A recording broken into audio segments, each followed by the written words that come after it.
हरे कृष्ण कृष्ण कृष्ण हरे हरे, हरे राम राम राम हरे हरे। मार्गशीर्ष मास के कृष्ण पक्ष में आने वाली उत्पन्ना एकादशी की आइए हम सब लोग मिलकर के पावन कथा का श्रवण करते हैं। ओम श्री सद्गुरुदेवाय नमः। ओम श्री गणेशाय नमः। एक बार महाराज युधिष्ठिर ने भगवान श्री कृष्ण से पूछा कि हे भगवान, पुण्यमयी एकादशी तिथि कैसे उत्पन्न हुई है? इस संसार में वो पवित्र क्यों मानी जाती है तथा देवताओं को कैसे प्रिय हुई है? भगवान श्री कृष्ण बोले, हे कुंती नंदन, प्राचीन समय की बात है। सतयुग में मुर नामक दानव रहता था। वो बड़ा ही अद्भुत, अत्यंत रौद्र तथा संपूर्ण देवताओं के लिए बहुत भयंकर था। उस काल रूपधारी दुरात्मा महासुर ने इंद्र को भी जीत लिया था। संपूर्ण देवता उससे परास्त होकर स्वर्ग से निकाले जा चुके थे और शंकित तथा भयभीत होकर पृथ्वी पर विचरा करते थे।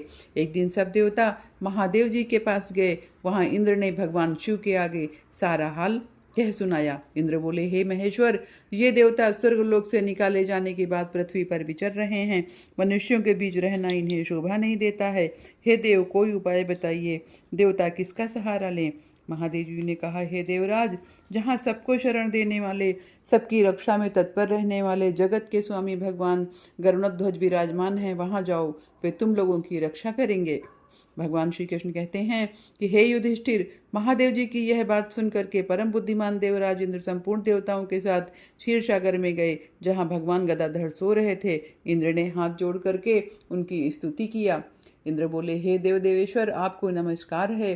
हे देव, आप ही पति, आप ही मति, आप ही कर्ता और आप ही कारण हो। आप ही सब लोगों की माता और आप ही इस जगत के पिता हो। देवता और दानव दोनों ही आपकी वंदना करते हैं। हे पुंडरीकाक्ष, आप दैत्यों के शत्रु हैं। हे मधुसूदन, हम लोगों की रक्षा कीजिए।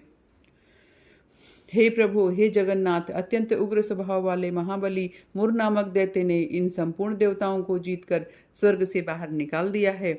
हे भगवान, हे देव देवेश्वर, शरणागत वत्सल, देवता भयभीत होकर आपकी शरण में आए हैं। दानवों का विनाश करने वाले, हे कमल नयन, भक्त वत्सल, हे देव देवेश्वर, हे जनार्दन, हमारी रक्षा कीजिए, रक्षा कीजिए। हे भगवान, शरण में आए हुए देवताओं की सहायता कीजिए। इंद्र की यह बात सुनकर के भगवान विष्णु बोले, हे देवराज, वह दानव कैसा है? उसका रूप और बल कैसा है तथा उस दुष्ट के रहने का स्थान कहाँ है? इंद्र बोले, हे देव देवेश्वर, पूर्व काल में ब्रह्मा जी के वंश में तालजंघ नामक एक महान असुर उत्पन्न हुआ था, जो अत्यंत भयंकर था। उसका पुत्र मूर्दानव के नाम से विख्यात है। वो भी अत्यंत उत्कट, महापराक्रमी और देवताओं के लिए महाभयंकर है। चंद्रावती नाम से प्रसिद्ध एक नगरी है, उसी में स्थान बनाकर वह निवास करता है। उस दैत्य ने समस्त देवताओं को परास्त करके उन्हें स्वर्गलोक से बाहर निकाल दिया है। उसने एक दूसरे ही इंद्र को स्वर्ग के सिंहासन पर बैठाया है। अग्नि, चंद्रमा, सूर्य, वायु तथा वरुण भी उसने दूसरे ही बनाए हैं। हे जनार्दन, मैं सच्ची बात बताता हूँ, उसने सब कोई दूसरे ही कर लिए हैं। देवताओं को तो उसने उनके प्रत्येक स्थान से वंचित कर दिया है। इंद्र की यह बात सुन करके भगवान जनार्दन को बड़ा क्रोध आया। उन्होंने देवताओं को साथ लेकर के चंद्रावती नगरी में प्रवेश किया। भगवान गदाधर ने देखा कि दैत्यराज बारंबार गर्जना कर रहा है और उससे परास्त होकर के संपूर्ण देवता दशों दिशाओं में भाग रहे हैं। अब वह दानव भगवान विष्णु को देख करके बोला, खड़े रहो, खड़े रहो। उसकी यह ललकार सुन करके भगवान के नेत्र क्रोध से लाल हो गए।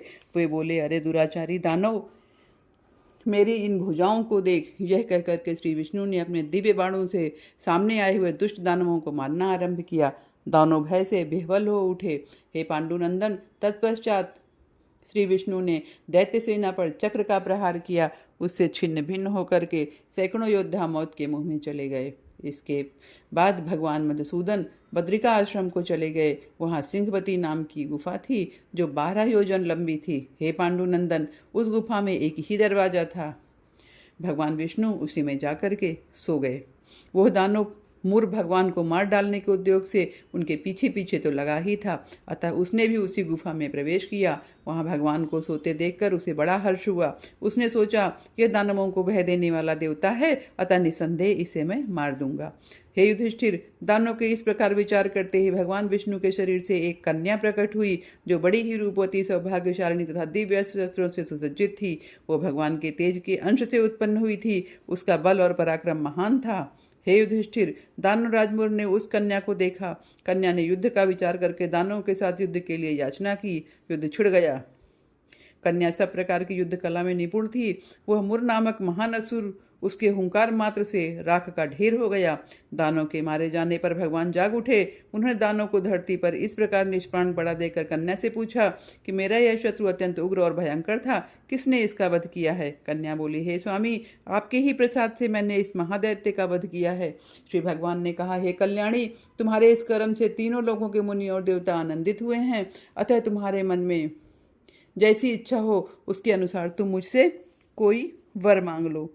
देव दुर्लभ होने पर भी वह वर मैं तुम्हें दूंगा, इसमें तनिक भी संदेह नहीं है। वो कन्या साक्षात एकादशी ही थी। उसने कहा, हे प्रभु, यदि आप प्रसन्न हैं तो मैं आपकी कृपा से सब तीर्थों में प्रधान, समस्त विघ्नों का नाश करने वाली तथा सब प्रकार की सिद्धि देने वाली देवी हूँ। हे जनार्दन, जो लोग आप में भक्ति रखते हुए मेरे दिन को उपवास करेंगे उन्हें सब प्रकार की सिद्धि प्राप्त हो जाएगी।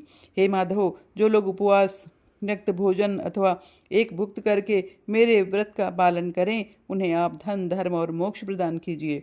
श्री विष्णु बोले, हे कल्याणी, तुम जो कुछ कहती हो वह सब पूर्ण होगा। भगवान श्री कृष्ण कहते हैं कि हे युधिष्ठिर, ऐसा वर पाकर महाव्रता एकादशी बहुत प्रसन्न हुई। दोनों पक्षों की एकादशी समान रूप से कल्याण करने वाली है। इसमें से शुक्ल और कृष्ण पक्ष का भेद नहीं करना चाहिए। यदि उदय काल में थोड़ी सी एकादशी, मध्य में पूरी एकादशी और अंत में किंचित त्रयोदशी हो तो वह त्रिस्पर्शा एकादशी कहलाती है। यह भगवान को बहुत ही प्रिय है। यदि एक त्रिस्पर्शा एकादशी को उपवास कर लिया जाए तो 1000 एकादशी व्रतों का फल प्राप्त होता है तथा इसी प्रकार द्वादशी में पारण करने पर 1000 गुना फल माना गया है। अष्टमी, एकादशी, षष्ठी, तृतीया और चतुर्दशी ये यदि पूर्व तिथियों से